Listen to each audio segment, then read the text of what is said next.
സന്തോഷിക്കാൻ കഴിയാത്ത ധാരാളം ആൾക്കാരെ ഞാൻ കണ്ടിട്ടുണ്ട്.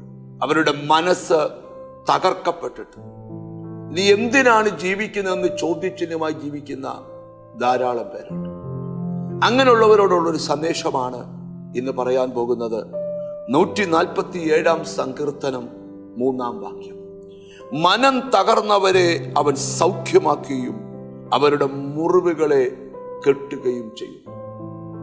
തകർച്ചയിൽ ഏറ്റവും വലിയ തകർച്ചയാണ് മാനസിക തകർച്ച.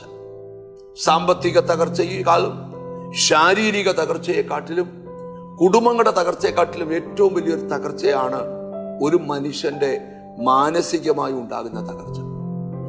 പലരുടെയും തകർച്ചയ്ക്ക് മുമ്പിലുള്ള കാരണം കൂടെ ഞാൻ ഒന്ന് വെളിപ്പെടുത്താം.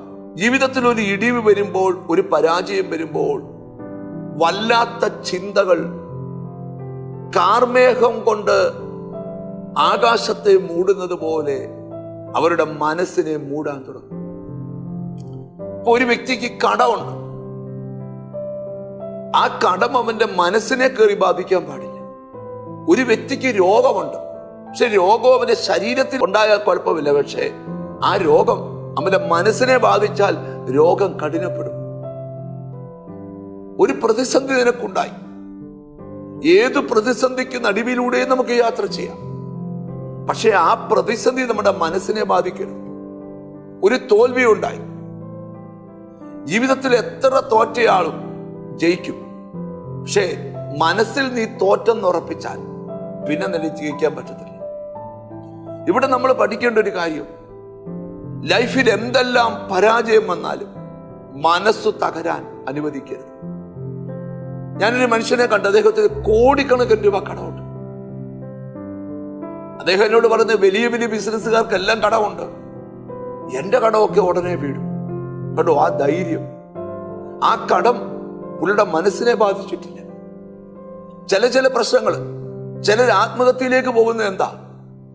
അവരുടെ മാനസിക തകർച്ചയാണ്. വചനം പറയുക, മനം തകർന്നവരെ അവൻ സൗഖ്യമാക്കും. ഇന്ന് ആരുടെയൊക്കെയോ ഉടഞ്ഞുപോയ മനസ്സ്, തകർന്നു പോയ മനസ്സ് ഇന്ന് ഹീലാകുക.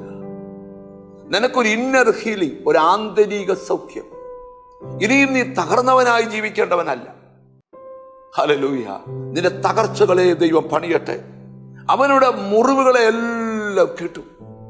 മുറിക്കപ്പെട്ട അനുഭവങ്ങളെല്ലാം മാറാൻ പോവാ. ദൈവം നിന്റെ സ്ഥിതിക്ക് വലിയ മാറ്റം തരും.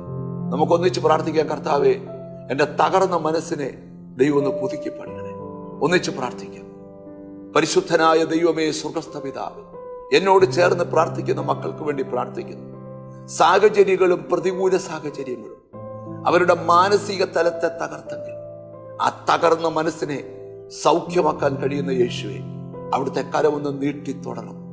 എന്നോട് ചേർന്ന് പ്രാർത്ഥിക്കുന്ന മക്കളെ നിന്റെ നാമം ചൊല്ലി പിതാവിന്റെയും പുത്രന്റെയും പരിശുദ്ധാത്മാവിന്റെ നാമത്തിൽ അനുഗ്രഹിച്ച് പ്രാർത്ഥിക്കുന്നു. അവർ അനുഗ്രഹിക്കപ്പെടട്ടെ യേശു ക്രിസ്തുവിൻ നാമത്തിൽ തന്നെ. ആമേൻ. ഈ ദിവസങ്ങളിൽ നിന്റെ തകർന്ന മനസ്സിനെ ദൈവം പണിയും. God bless you.